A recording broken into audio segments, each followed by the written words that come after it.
Bölgə TV xəbər verir ki, Konstitusiya və Suverenlik il çərçivəsində 27 sentyabr anım gününün 5-ci il dönümü ilə əlaqədar olaraq 24 sentyabr 2025-ci il tarixində Sumqayıt şəhərində silsilə tədbirlər təşkil olunub.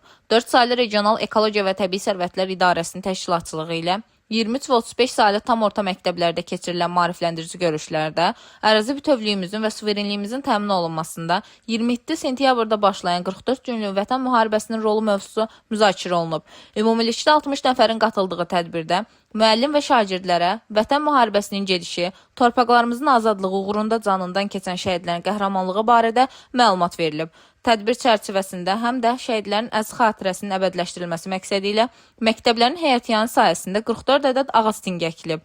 Aksiyanın təşkilatçıları vurğulayıb ki, bu addım təkcə ekoloji mühitin yaxşılaşdırılması deyil, həm də gənc nəslin vətənpərvərlik ruhunda tərbiyəsinə xidmət edir.